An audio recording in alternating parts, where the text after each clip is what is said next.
오늘 여호수아 강의 6번째 시간입니다. 저랑 1장을 지금까지 5번에 걸쳐 살펴보셨고, 그때 5번에 걸쳐 살펴보면서 제가 말씀을 드렸습니다. 여호수아 1장이 여호수아를 이해하는 가장 중요한 장입니다. 동시에 2장은 그것과 함께 병행되는 장입니다. 아마 여호수아서가 뭔지는 몰라도 웬만하신 분들은 라합 얘기는 다 알걸요? 아닐까요? 제 착각일까요? 적어도 여호수아에 어떤 내용이 있는지는 모르셔도 라합의 얘기를 한두 번쯤 들어보지 않은 성도들은 아마 거의 없을 거예요.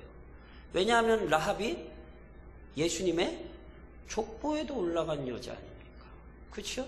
그래서 신은 라합 그러면 우리는 굉장히 잘 알아요. 그냥 보통 저희 라합 안 그러죠. 기생 라합 이렇게 부르죠. 그렇죠? 그런데 이 사건은요, 실은 여호수아서 전체를 이해하는 데 있어서 실은 굉장히 중요한 사건입니다. 왜 그러한가? 자, 1장에서 저랑 살펴본 내용을 간단하게 설명을 드리면, 하나님께서 모세가 죽은 이후에 여호수아를 지도자로 세우셔서 이제 실제로 가나안 땅에 들어가게 하십니다. 아브라함에게 하셨던 그 약속이 이제 이루어지는 위대한 역사적인 사건이 이제 시작되는 거예요. 그래서 1장에서 하나님께서 그 약속에 대해서 이스라엘 백성과 여호수아가 흔들리지 않도록 하시기 위해 아주 강력한 약속의 말씀을 주시죠. 내가 모세와 함께 하던 것 같이 너와 함께 하겠다. 여호수아의 개인의 얘기가 아니라고 말씀을 드렸습니다. 이스라엘을 향한 약속입니다. 지도자는 바뀌어요. 그러나 하나님은 그의 백성과 함께 하십니다. 그래서 실제로 1장 10절에서 11절에 보면, 1장 10절에서 11절을 저랑 한번 같이 읽어보시겠어요? 1장 10절에서 11절 보면 하나님이 강하고 담대하게 약속 주셔서 이제 실제 뭐 하냐 하면 1장 10절로 11절 두 절만 같이 읽겠습니다. 이에 여호수아가 그 백성의 관리들에게 명령하여 이르되 진중에 두루 다니며 그 백성에게 명령하여 이르기를 양식을 준비하라. 사흘 안에 너희가 이 요단을 건너 너희의 하나님 여호와께서 너희에게 주사 차지하게 하시는 땅을 차지하기 위하여 들어갈 것임이니라 하라. 그쵸? 이제 며칠 안에 들어간대요?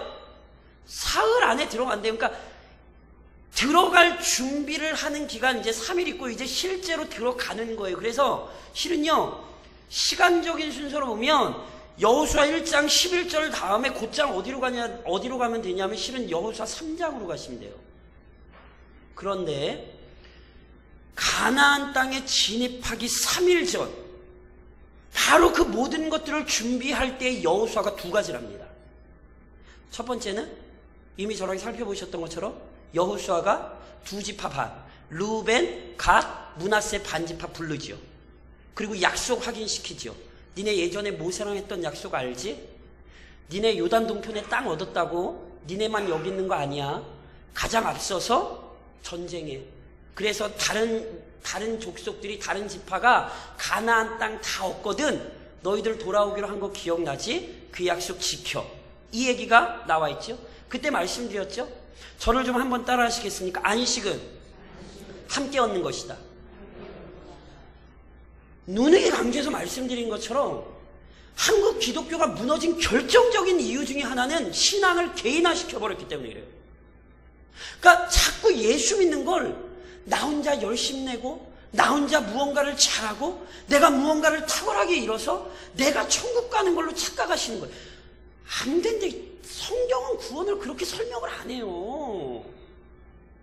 성경은 내가 예수 만나 나 혼자 열심을 내고 열심히 살아서 내가 뭘 해서 내가 천국, 이렇게 설명 안 한다니까요. 성경은 예수 그리스도를 머리로 하는 몸된 교회에 내가 가서 붙는 거예요.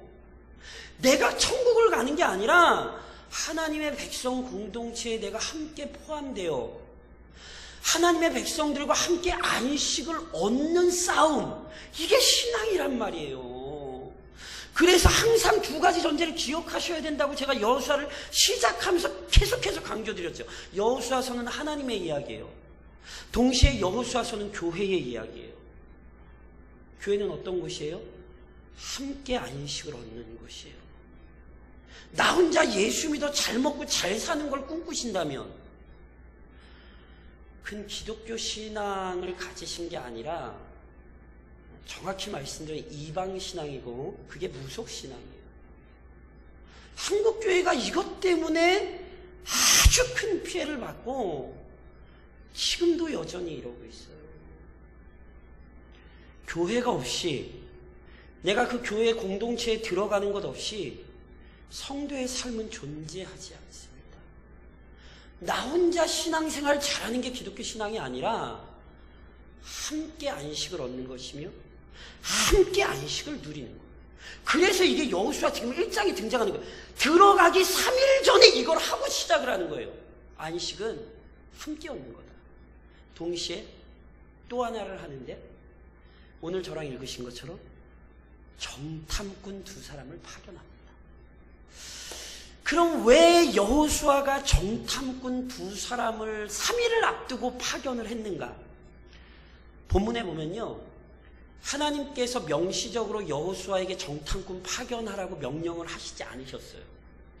그래서 이 부분에 대해 하나님께서 여호수아에게 정탐꾼을 파견하라고 명령하셨다라고 보는 사람들이 있고, 아니다, 하나님이 명령하진 않으셨지만 여호수아는 자신이 잘 하나님의 뜻에 순종하기 위해서 자신이 스스로 판단하여 정탐꾼을 파견했다라고 보시는 분들이 있어요. 하나님의 명령으로 파견했다라고 본다면 뭐가 강조되냐 하면 여호수아의 철저한 순종이 강조가 됩니다. 무슨 말씀이냐면 여호수아는요, 정탐꾼에 대한 굉장히 안 좋은 추억이 있는 사람이에요. 아시죠? 정탐꾼 하면, 이스라엘 백성들에게 있어서 정탐꾼 하면 뭐가 떠오르세요? 가데스 바네아 12명 정탐꾼, 결과가 뭐였어요? 40년 광야에서 돌았어요. 12명 정탐꾼 파견했다가 10사람이 와가지고 우리 그 땅 못 들어가요 난리치느라고 10명만 난리쳤나요? 나머지 온 이스라엘 백성들이 울고불고 난리쳐가지고, 그래서 결국 뭐 했어요? 광야에서 40년 돌았잖아요. 그렇죠? 그러니까 여호수아는 정탐꾼 파견에 대한 굉장히 안 좋은 추억이 있어요. 그래서 결국 그 사람들 다 죽었잖아요. 그러니까 지금 가나안 땅 들어가는 사람은 그때 20살 이상 된 사람은 다 죽고 그때 20살 이하 사람만 남아있는 거예요. 그러니까 실은요, 여호수아의 입장에서 보면 정탐꾼을 굳이 파견할 필요가 없어요. 게다가 하나님이 이미 1장 시작하자마자 약속하셨잖아요. 가라고. 그러니까 정탐꾼 파견해서 남을 일이 별로 없어요. 그럼에도 불구하고 만일 하나님이 명령하셔서 파견을 했다면 이것은 정말 여호수아가 철저히 순종한 거예요. 본인 생각으로는 아닐지 모르지만 하나님이 파견하시라 하니 하나님 내가 파견하겠습니다. 그래서 은밀히 2사람 파견하는 거거든요. 만일 하나님이 명령을 하시진 않았어요. 그런데 여호수아가 파견했다면 실은 여호수아의 아주 철저한 준비가 강조되는 거예요. 여호수아는 하나님의 약속도 받았고 하나님이 함께 하신도 분명히 알았어요. 그런데 3일 전에 자기가 어떻게 그 일들을 감당해야 할지를 그는 충분히 준비하고 싶었던 거예요. 그래서 정탐꾼을 파견하게 되는 거죠. 어떤 견해가 맞는지는 모르겠습니다. 천국에 가서 여호수아에게 물어보십시오. 그거 그때 하나님 명령했는지 안 했는지. 둘 다 어느 쪽이 됐든지 실은 중요하고 실은 배울 점이 있어요. 그런데 그거보다 더 중요한 건 하나님이 명령하셨는지 명령 안 하셨는지와 상관없이 정탐꾼을 파견한 결과는 크게 2가지입니다. 첫 번째, 이스라엘 백성들 입장에서 보면요, 다시금 확신을 얻어요. 아, 가나안 사람들이 우리를 두려워하는구나. 정말 하나님이 저 땅을 우리에게 주신 게 맞구나. 그걸 라합의 입을 통해 듣거든요. 그래서 실은 여호수아와 이스라엘 백성들 입장에서 보면 마음에 확신을 얻어요. 근데 이건 이미 얻었다니까요. 물론 또 얻는 것, 또 다시 확신을 얻는 것 중요하지만 이건 이미 이스라엘이 가지고 있어요. 그래서 여호수아 2장의 중요성이 뭔 줄 아십니까? 라합 가족의 구원입니다.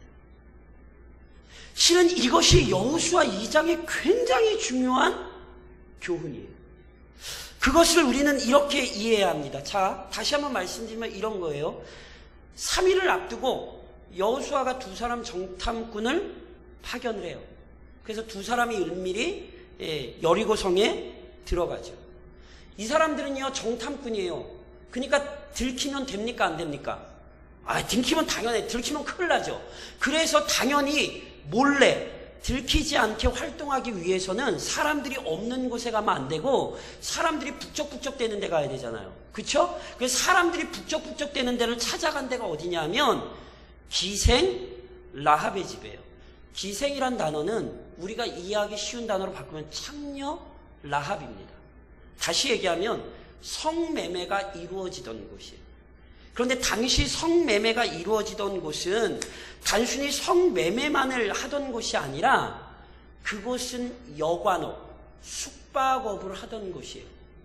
그래서 나중에 보시면 성벽 위에 라합의 집이 있거든요. 즉 성문 입구에 그 성을 오고 가는 수많은 사람들이 오고 가며 머물던 곳, 그것이 바로 라합의 집인 거죠. 그러니까 그곳은 사람이 항상 북적된 곳이었기 때문에 실은 정탐꾼들이 자신들의 신분을 숨기기에는 굉장히 좋은 곳이었어요. 그러니까 정탐꾼들이 음탕한 생각을 해가지고 그것을 간 게 아니라 자신들의 신분을 속이기에 가장 적합한 장소였기 때문에 그쪽으로 간 것입니다. 그런데 그럼에도 불구하고 금세 발각돼요. 실은 그도 그럴 수밖에 없는 것이 실제로 여리고 성터가 학자들이 발굴을 했거든요.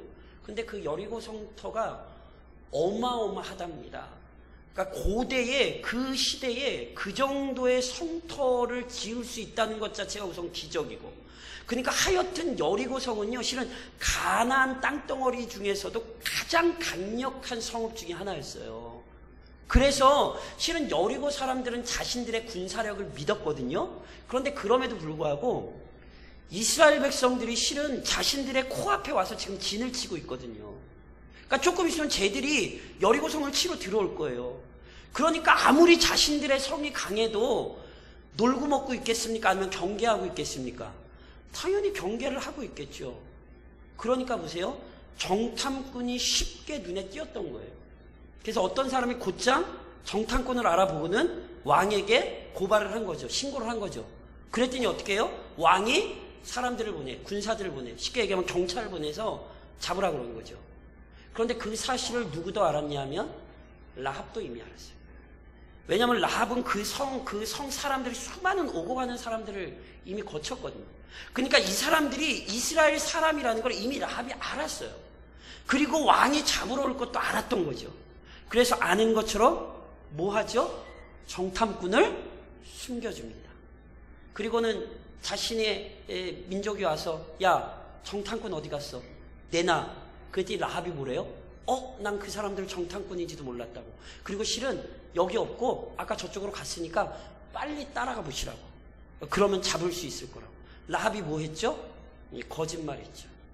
그래서 누구를 살려줍니까? 정탐꾼을 살려줍니다. 이게 실은 오늘 본문의 얘기죠. 그런데 정탐꾼을 살려주고 난 다음이 중요해요. 저랑 8절로 13절입니다. 8절로 13절 말씀을 같이 한번 읽겠습니다. 같이 시작. 또 그들이 눕기 전에 라합이 지붕에 올라가서 그들에게 이르러 말하되 여호와께서 이 땅을 너희에게 주신 줄을 내가 아노라. 우리가 너희를 심히 두려워하고 이 땅 주민들이 다 너희 앞에서 간담이 녹나니 이는 너희가 애굽에서 나올 때에 여호와께서 너희 앞에서 홍해물을 마르게 하신 일과 너희가 요단 저쪽에 있는 아모리 사람의 두 왕 시온과 옥에게 행한 일 곧 그들을 전멸시킨 일을 우리가 들었음이니라. 우리가 듣자 곧 마음이 녹았고 너희로 말미암아 사람이 정신을 잃었나니 너희의 하나님 여호와는 위로는 하늘에서도 아래로는 땅에서도 하나님이시니라. 그러므로 이제 청하노니 내가 너희를 선대하였은즉 너희도 내 아버지의 집을 선대하도록 여호와로 내게 맹세하고 내게 징표를 내라. 그리고 나의 부모와 나의 남녀 형제와 그들에게 속한 모든 사람을 살려주어 우리 목숨을 죽음에서 건져내라. 자, 라합이 했던 아주 유명한 말입니다. 자, 여리고 사람들이 정탐꾼을 잡으러 왔을 때에 라합이 거짓말로 정탐꾼을 살립니다. 그렇죠? 그리고는 그들에게 올라가서 진심을 털어놓습니다. 내가 왜 당신들을 살려줬는가? 라합의 얘기는 핵심적으로 두 가지를 기억하셔야 돼요. 우선 첫 번째, 라합이 하나님을 믿어요. 아주 놀라운 일입니다. 그것도 어설프게 믿지 않아요. 하늘에서도 땅에서도 너희 하나님만이 참 하나님이다. 별로 안 놀랍시죠? 왜냐하면 그런 하나님을 믿으니까. 고대 사회는 이런 개념이 없습니다. 제가 몇 번 설명드렸죠. 고대 사회는 유일신의 사상을 가지고 있지 않아요. 고대 사상은 모든 게 다 신이에요. 하늘은 하늘을 다스리는 신이 따로 있고, 땅은 땅을 다스리는 신이 따로 있고, 바다는 바다를 다스리는 신이 따로 있다니까요. 하늘의 신이 아무리 뛰어나도 함부로 땅 아래를 다스리지 못해요. 바다의 신이 아무리 노해도 땅을 넘어서지 못해요. 이게 고대인들의 신관이라니까요. 그러니까 한 분 하나님, 유일한 하나님, 이런 생각은 고대인들에게 나올 수가 없어요. 이것은 철저히 하나님의 계시의 말씀을 들었던 이스라엘 백성 외에는 갖지 못했던 신앙이라니까요. 하나님께서 그들에게 나타나시지 않는 이상은 이게 절대 불가능한 거예요. 근데 라합이 뭐예요? 상처나지, 너희 하나님이 진짜 하나님이다. 이게 우선 충격이에요. 두 번째, 여호와께서 이 땅을 너희에게 주신 줄을 내가 아노라. 가나안 땅 이미 누구 거예요? 가나안 땅 이미 누구 거예요? 이스라엘 거예요. 하나님만 참 하나님이 아니에요. 아직 이스라엘 백성 가나안 땅에 안 들어왔어요. 멀리서 지금 진치고 있고요. 제가 말씀드렸죠. 여리고성은 지금 학자들이 발굴해도 고대에 어떻게 그런 성을 지었을까 감탄하는 성이라고요. 그러니 당시에 여리고성 사람들은 자신들을 어떻게 생각했니까? 임마, 쟤들이 무너뜨릴 거라고 하나도 생각한 사람이 없어요. 이렇게 항상 이렇게 말씀드린 것처럼 우리나라랑 미국이랑 러시아랑 중국이랑 연합팀이랑 싸우면 누가 이길 것 같으세요? 미국이랑 중국이랑 러시아랑 한 편 먹고, 그것도 적어요? 일본까지. 네 나라가 한 편 먹고 우리나라가 싸워요. 그럼 누가 이길 것 같으세요? 심정적으로 우리나라에 그러고 싶으시죠? 말이 돼요? 근데 그게? 이게 지금 이스라엘과 여리고의 싸움이라니까요. 이스라엘 백성은 지금까지 노예 생활하다가 광야에서 40년 떠돌다가 기껏해야 손에 막대기, 돌탱이 이런 거 외에는 없는 사람들이고, 가나안 사람들은 당시 철기를 가진 사람들이에요. 핵폭탄, 수소폭탄, 원자폭탄, 핵 잠수함 이런 거 다 가진 애들이라고요. 싸움이 돼요? 안 되죠. 근데 이미 라합은 알아요. 하나님께서 이 땅을 너희에게 주신 줄 내가 아노라. 이미 결정이 됐다니까요. 그래서 뭐라는 거예요? 내가 너희 살려줬으니까 너희도 우리 살려줘. 이미 라합의 마음에선 이게 이미 결정이 된 거예요. 이거 더 이상 생각하고 말고 자식이 없어요. 이미 끝난 거라니까요. 별로 다들 놀란 표정들을 안 지으셔서 이게 믿음들이 너무 좋으셔서 이해하시겠어요? 이게 얼마나 놀라운 사건인지를 봐야 된다니까요. 이거는요 원래 도대체 있을 수 없는 일이에요. 우리가 이 사건을 너무 잘 아니까 그냥 맹숭맹숭 이러고 앉아서 읽고 계시는 거지, 이건 원래 이렇게 진행될 수가 없는 사건이에요. 그렇다면 도대체 어떻게 이런 일이 일어나죠? 어떻게 이런 일이 일어나는 줄 아세요? 본문에 나오는 단서는 단 하나밖에 없어요. 뭐게요? 본문이 설명하는 단서는 단 하나 외에는 없다니까요? 그게 뭐게요? 들었어요. 본문에 나온 단서는 하나밖에 없어요. 하나님이 라합한테 꿈에 뿅 하고 나타나가지고 이렇게 말씀하신 적도 없고, 단순히 라합은 이 모든 얘기를 들었어요. 그럼 누구한테 들었어요? 설교자한테 들었을까요? 모세한테 들었나요? 아니면 여호수아한테 들었나요? 아니면 선지자한테 들었나요? 아니에요. 어중이 떠중이 왔다 갔다 하는 사람들한테 들었어요. 아십니까? 그것도 보세요. 애굽에서 나온 건 40년 전 이야기예요. 이해하시겠어요?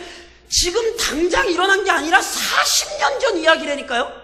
40년 전 이야기 들었던 기억 나시는 거 계세요? 저 40년 전이면 아까 저 여기 막 뛰어다니고 있을 때 이해하시겠어요? 근데 그 이야기를 이 사람은 지금 굉장히 확신하고 있어요. 옛날 옛적에 이런 얘기가 있었다더라가 아니라니까요. 그 이야기가 지금 라합에게는 굉장한 확신이 되어 있는 것이고, 그는 거기에 지금 목숨을 걸고 있단 말이에요. 이게 라합 사건의 중요함입니다. 그래서요, 본문을 통해 우리가 우선 깨달아야 되는 게 뭔 줄 아십니까? 저를 좀 한번 따라 하십시오. 듣는 것에 주의하자. 이게 라합 사건이 우리에게 가르치는 굉장히 중요한 신앙의 신비예요. 라합은 들은 것 외에는 없어요. 그것도 탁월한 어떤 사람들에게 들은 게 아니에요. 어중이 떠중이 동네 장사치들한테 들은 거예요. 믿음이 있던 사람들에게 들은 게 아니라 믿음이 없던 가난한 사람들에게 들은 거라고요. 그런데 그 내용이 하나님에 대한 것이었기에, 그 내용이 하나님의 역사였기에 그게 믿음을 만들어냅니다. 이것은 여전히 우리에게 듣는 것이 얼마나 위대하고 중요한가를 알려준다니까요. 비슷한 사건이 신약에도 나와요. 마가복음 또는 누가복음에 보면 소경 중에 한 사람 디메오의 아들 바디메오라는 사람이 나옵니다. 소경입니다. 소경이 누구죠? 어떤 사람이죠? 못 보는 사람이죠. 그렇죠? 그럼 제가 여쭤볼게요. 이 사람 예수님 봤게요? 못 봤게요? 당연히 못 봤죠. 아니, 눈이 안 뵈는데 예수님을 어떻게 봐요? 게다가 이 사람은요, 예수님이 일으키신 기적을 다시 눈앞에서 본 적이 없어요. 아십니까? 그런데요, 예수님께서 복음을 증거하고 다니실 때에 그 이야기가 점점점 퍼져서 어느 날 바디메오 귀에도 들어온 거예요. 그러자 바디메오 마음에 믿음이 생겼죠. 예수님께서 여리고를 지나가신다는 소식이 들리자, 그리고 자신의 앞으로 들어가신다는 소식이 들리자 바디메오는 비명을 지릅니다. 다윗의 자손 예수여, 나를 불쌍히 여기소서. 바디메오가 봤어요? 아니에요. 한 번도 본 적 없어요. 듣기만 했어요. 그런데 그의 마음에 믿음이 생겼어요. 그리스도에 대한 이야기가 그의 마음에 믿음을 만들어냈고, 그는 그리스도께 부르짖는 사람이 됐고, 실제로 그리스도의 은혜로 눈을 떴지요. 그러니까 보세요. 지금 뭘 듣고 계신지 확인하셔야 돼요. 왜냐하면 지금 내가 뭘 듣고 있는가가 내 인생을 이렇게 좌우한다니까요. 이건 굉장히 중요한 문제입니다. 한국교회에 믿음이 없는 이유는 당연해요. 믿음이 나올 만한 걸 못 들으니까 그런 거예요. 다시 얘기하면 실은 말씀을 들어야 믿음이 나오는데 강단에서 말씀을 안 가르쳐요. 성경을 읽어놓고는 이상한 철학을 가져오고 문학을 가져오고 세상의 과학을 가져오고 세상의 이야기들을 자꾸 가져온단 말이에요. 그러니 믿음이 생깁니까? 당연히 안 생기죠. 이건 아주 심각하게 생각하셔야 돼요. 우리는 오늘 우리가 무엇을 듣는가를 확인하는 사람들로부터 시작을 해야 됩니다. 그렇지 않으면 우리의 믿음 검증 안 돼요. 여전히 말씀이 있는 곳에 믿음은 생깁니다. 이것이 라합 사건이 우리에게 가르치는 아주 중요한 신앙의 신비예요. 이것을 다시 뒤집으면 이런 얘기가 됩니다. 제가 이번 주 지난주일 설교하면서 그런 말씀을 드렸죠. 하나님께서 내리시는 저주 가운데 아주 심각한 저주는 말씀을 듣는데 믿음이 안 생기는 거예요. 이건 진짜 끔찍한 저주예요. 이해하십니까? 그래서 제가 말씀드렸죠. 교회 그렇게 막 나오는데 마음에 은혜가 안 되잖아요. 그럼 죄송한데 이거 심각히 고민하셔야 돼요. 왜냐하면 이건 저주거든요. 그래서 주일날 교회에 와서 매번 예배 시간마다 조는 사람들은 저주의 증거일 수 있습니다. 그 주 한 주간 정말로 피곤한 일이 있을 수 있죠. 진짜로, 아니, 인생이 그렇잖아요. 아니, 진짜로 그 전날, 진짜 어쩌다가 뭔 일이 있어가지고, 진짜 가정에 심각한 일이 있고, 그래가지고요. 잠을 제대로 못 자고 와서 잘 수 있지요. 근데요. 주일날마다 와서 아주 푹 주무시는 분들이 계세요. 설교가 시작할 때 잠들었다? 놀랍게 설교가 끝나는 순간 눈이 떠지는 분들이 있어요. 저는요, 저는 뭐 대형교회에 있어서 그런지 모르겠는데, 전 많이 봤어요. 그렇게 10년, 20년, 30년을 교회 버티고 있어요. 그 저주입니다, 저주. 물론 이걸 조금 더 깊이 살펴보셔야 돼요. 무슨 얘기냐면, 제가 이번 주일도 말씀드렸거든요. 진짜로 하나님께서 그의 영혼을 닫으신 경우가 있어요. 그러니까 그 사람은 그리스도인 아니에요. 자기는 그리스도인이라고 착각하고 있고 남들도 그리스도인처럼 볼지 모르지만 실제로 영적으로는 아직 회심하지 못한 자예요. 누누이 말씀드린 것처럼 불신자는 교회 안에 있습니다. 성경에 가르칩니다. 그러니까 그분은요, 불신자예요. 이런 경우가 있어요. 또 하나의 경우가 있어요. 성도인데 은혜가 안 돼요. 그 이유가 뭔지 아세요? 죄로 인해 그의 마음이 굉장히 무뎌졌기 때문에. 그러니까 자신의 구원도 확인해야 되지만 동시에 자신의 죄를 잘 살펴보셔야 돼요.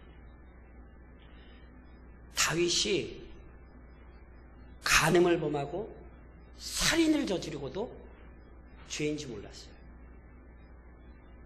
하나님의 말씀이 끊임없이 들리는데도 은혜가 되지 않는 건 그가 무언가 지금 심히 죄에 사로잡혀 있는 거예요. 그것이 해결되지 않으면요, 절대로 그의 영혼에 하나님의 말씀 안 들어갑니다. 그래서 듣는 것을 주의하셔야 되고 들리는가를 확인하셔야 돼요. 만약에 제가 사기를 쳐서, 그러니까 제가 진짜 사기를 쳐서 성경을 이야기 안 하고 다른 걸 이야기하는데 은혜 받으시면 그게 문제예요. 이해하시겠어요? 그러니까 제가 성경을 이야기하지 않고 막 이상한 시작되없는 드라마 얘기하고 뭐 철학을 얘기하는데 거기에 은혜 받으시면 이것도 심각한 문제인데, 다시 한번 말씀드리지만 제가 끊임없이 하나님의 말씀을 가르쳐 드리는데 그게 은혜가 되지 않는다. 심각히 고민하셔야 됩니다. 저는 부끄럽지만 부족하지만 이거 하나만큼은 정직하게 말씀드릴 수 있습니다. 저는 지금 정직하게 성경을 가르쳐 드리고 있습니다. 자신 있습니다.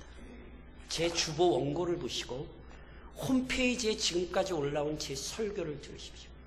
제 이야기 중에 성경이 아닌 게 있으면 언제든지 저에게 얘기하십시오. 근데 저는 비록 부족함은 있어라도 저는 성경 외에는 다른 것 강단에서 가르치지 않습니다. 그렇다면 은혜가 되시지 않는다면 고민하십시오. 이것은 제가 정말 사랑하기에 드리는 말씀입니다. 더 나아가 하나님의 놀라운 섭리를 항상 기대하셔야 돼요. 무슨 얘기냐면 여호수아는 정탐꾼을 보낼 때 라합에 대한 생각이 없었어요. 여호수아도 라합을 만날 거라는 생각을 하고 보낸 거 아니에요. 정탐꾼들도 숨기 위해서 그곳을 간 거지, 그곳에 라합이 있고 라합이 우리를 숨겨줄 것이고 그래서 우리가 라합의 집을 구원, 이런 계획 가지고 들어간 거 아니에요. 라합도 마찬가지예요. 그날 손님 받다 보니 정탐꾼이 온 거예요. 어느 누구도 계획한 바 없지요. 그런데 누가 계획하셨죠? 하나님이 계획하셨죠. 이게 놀라운 거예요. 이게 놀라운 거예요. 놀랍게 어느 누구도 그걸 생각한 사람이 없고 그걸 계획한 게 없어요. 그냥 나름대로 매일 살았던 하루예요. 모세가 40세 때 애굽에서 도망칩니다. 그리고 40년간을 뭐 하죠? 40년간을 미디안 광야에서 목축을 합니다. 그것도 누구 거게 자기 것도 아니에요. 누구 거예요? 장인 거예요. 장인 거. 뭐 우리나라 속담에 뭐만 있어도 뭐 처가살이 안 한다고, 얼마나 서러운 삶이면 그렇게. 근데 자기 재산 하나 없이 남자가 나이 80 먹도록 뭐 하고 있었어요? 장인양 치고 있었다니까요. 그런데 다른 날과 다를 바 없이 양 치러 갔다가 호렙산에서 하나님을 만나요.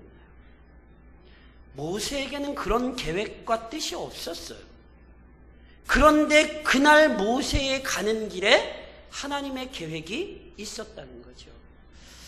사랑하는 성도 여러분, 2018년 시작하셨죠? 물론 이제 죄송합니다. 제가 이번 주부터 시작하는 시험 받으신 그리스도. 제가 지난번 왜 시험 받으신 그리스도인지 아세요? 제목이? 물론 이제 그리스도가 시험을 받으셨죠. 근데 제가 저 주제를 한 이유가 있어요. 올해 우리에게 아주 심한 시험이 올 거예요. 그래서 제가 시험 받으신 그리스도를 함께 살펴보시는 거예요. 시험 준비하라고.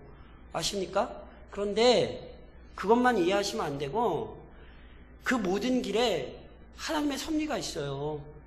제가 항상 몇 번 고백드린 적 있죠. 저는 제 인생이 제 맘대로 되지 않는 게 세상에서 제일 감사해요. 제 인생이 제 맘대로 됐다면 저는 여기 안 있고, 제 인생이 제 맘대로 됐다면 제가 지금 이 믿음 가지고 절대 안 살아요. 하나님께서 생각하지 못했던, 의도하지 않았던 일들 속에 우리를 만들어 가시거든요. 2018년도 마찬가지라니까요. 의도하지 않은 일이 발생할 것이고 계획하지 못했던 일이 생길 거예요. 근데 그것만 보지 마세요. 그 뒤에 하나님은 놀라운 일을 일으키실 거예요. 이게 라합 사건이 우리에게 가르치는 거라니까요. 어느 누구도 생각하지 못했던 일이 하나님의 손 안에서 이루어져요. 물론 그것만 기억하시면 안 돼요. 믿음의 결국을 확신하셔야 돼요. 분명히 성경은요, 라합이 하나님을 선택한 결과 자신의 생명 얻었죠. 그것만 얻었나요? 아니에요. 라합이 가족을 얻었어요. 가족을. 성경에서 계속 성경이 라합이 아시는 것처럼 나중에 자기 가족만 얻은 게 아니라 누구의 조상이 되죠? 예수님의 조상이 되잖아요. 마태복음, 룻기 보면 예수님의 먼 할머니가 되죠. 먼 할머니가.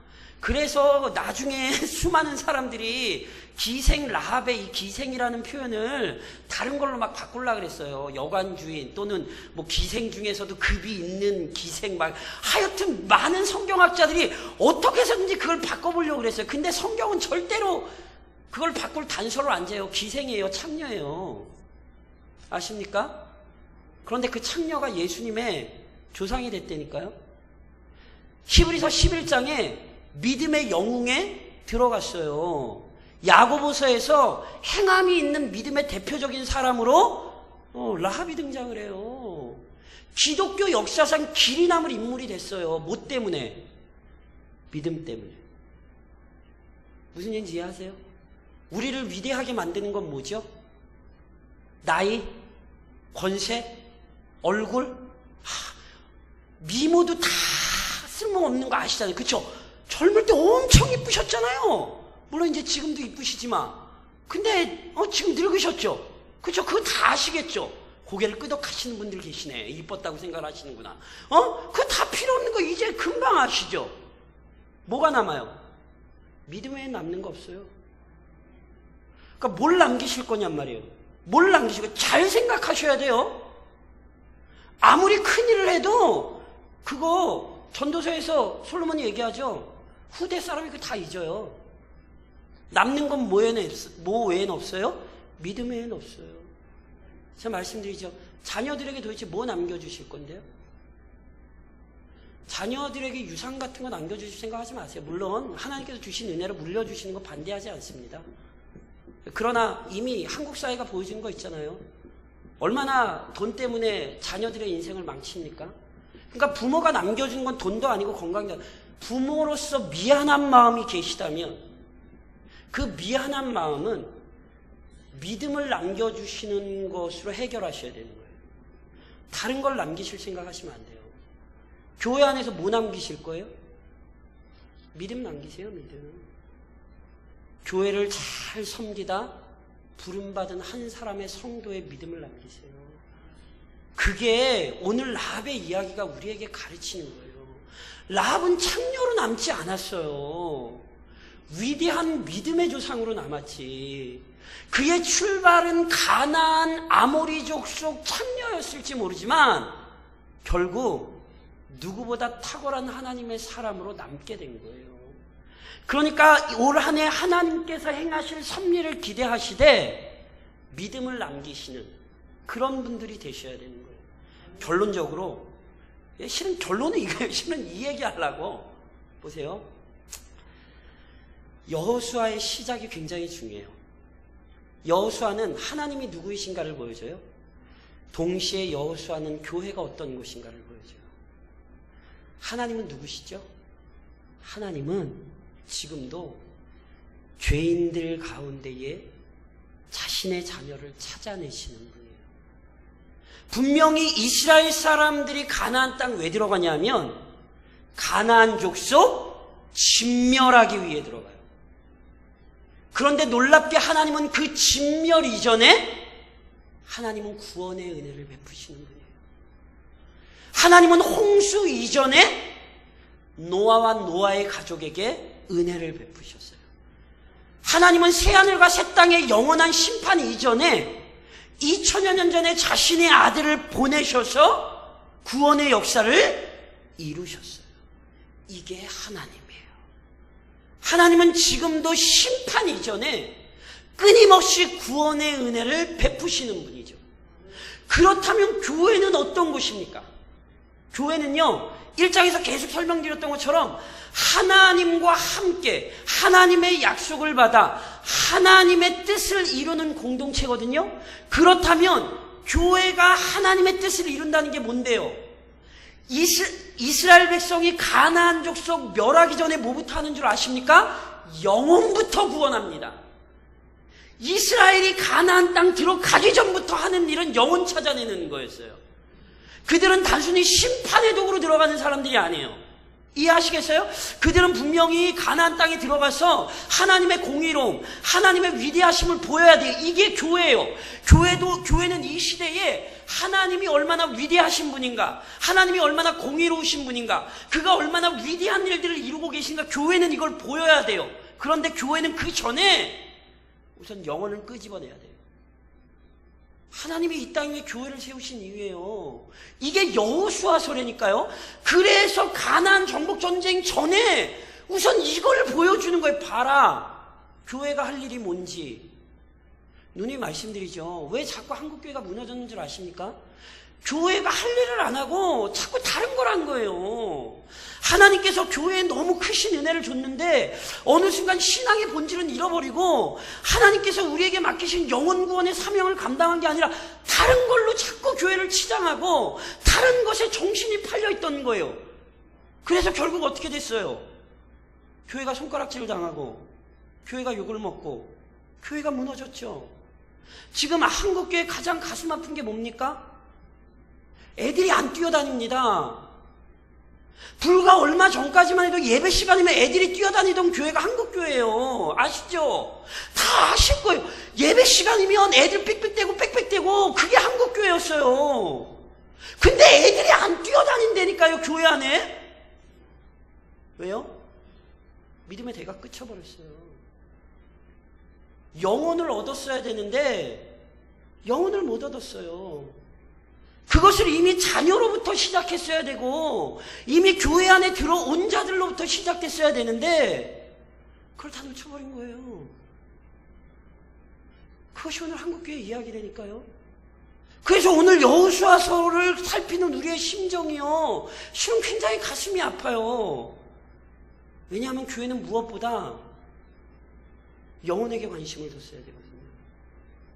누군지는 모르지만 하나님께서 준비하셨던, 하나님께서 택하셨던 영혼들을 찾아내는 일에 관심을 뒀어야 되는데 그것에 관심을 두지 못하고 다른 일에 분주하다. 가장 큰 것을 놓쳐버렸죠. 그래서 어떻게 하자는 거죠? 다시 돌아가자는 거예요. 관심을 어디에 두고 계세요, 지금? 교회 나오시면 신앙생활하는 관심이 도대체 어디에 계시냐고요. 제가 항상 말씀드리죠. 내가 제대로 된 신앙인인가? 제가 목사라는 걸 어떻게 알죠? 제가 설교하는 거 보고 아세요? 그냥 제가 기도하는 거 보고 아세요? 매일 아침 출퇴근하는 거 보고 아세요? 아니에요. 제가 우리 교회 담임 목사로 세움받았다는 사실은 분명해요. 성도들이 제 설교를 통해 살아나지 않으면 저 담임 목사 안 하고 있는 거예요. 아무리 교회에서 분주하게 지내고 아무리 바쁜 일을 하는 것 같고 아무리 열심히 하는 것 같고 아무리 거룩해 보여도 교회 안에 성도들이 살아나지 않으면 저 담임 목사 아닌 거예요. 저는 담임 목사 그걸로 확인해야 돼요. 성도들이 살아나고 있는가? 성도들이 영혼을 얻고 있는가? 저들의 신앙이 성장하고 있는가? 이게 아니면 제가 지금까지 와서 아무리 뭘 열심히 했어도 실은 전 담임 목사 아닌 거예요. 이게 제 얘기인 것 같으세요? 아니라니까요. 지금까지 교회를 섬기시며 지금까지 교회 안에서 충성하시며 나 때문에 회심한 영혼이 몇 사람입니까? 나 때문에 지금 이 복음을 듣는 사람이 누굽니까 도대체? 나 때문에 지금 회심의 은혜가 증거되고 있어요? 영혼 살리고 계세요? 그러니까 영혼을 살리는 걸 어떤 특별한 사람들의 문제로 생각하는 것 자체가 이미 잘못된 거예요. 제가 오늘 새벽에 이제 그런 말씀 드렸거든요. 초대교회가 사도행전 6장에 보면 교회 안에 사람이 많이 들어왔을 때 사도들이 도저히 교회의 행정적인 일을 감당할 수 없어 사도들은 말씀과 기도에 전무하기로 하고 누구를 세우죠? 7 집사를 세웁니다. 그러니까 7 집사 왜 세웠어요? 교회에 행정적인 일을 하려고 세웠어요. 실제로 말씀드리면. 근데 보세요. 7 집사로 세움받은 사람들이 다 뭐하죠? 사도행전 7장에 가면 스데반 집사가 누구보다 탁월한 설교를 합니다. 8장에 가면 빌립 집사가 사마리아 성에 가서 도망쳐서 가서 복음 전해서 사마리아 성에 부흥을 일으킵니다. 에디오피아 네시에게로 가서 그에게 복음을 전합니다. 누구예요? 집사예요. 그러니까 이게 뭘 보여주는가를 보셔야 돼요. 우리가 교회 안으로 부름받는다는 건 단순히 행정적인 일을 위해 부름받는 게 아니에요. 본질은 동일해요. 오직 성령이 너희에게 임하시면 너희가 권능을 받고 예루살렘과 온 유대와 사마리아 땅끝까지 이르러 내 증인이 되리라. 오늘 이걸 하셔야 된다고요. 오늘 이걸 하셔야 된다. 이 사실을 놓치시면 여호수아서를 저랑 읽으시는 이유가 없어요. 교회의 관심은, 그리스도인의 관심은 분명해요. 기도하시고 말씀 들으셨다면 영혼에게로 달려가십시오. 그리고 영혼을 살려내십시오. 판단하지 마십시오. 저 사람은 안 돼. 라합 가나안 족속이었고 아모리 사람이었고 창녀였어요. 구원은 하나님께 있어요. 그러므로 영혼에게 달려가십시오. 영혼을 얻으십시오. 그것이 오늘 여호수아가 우리에게 가르치는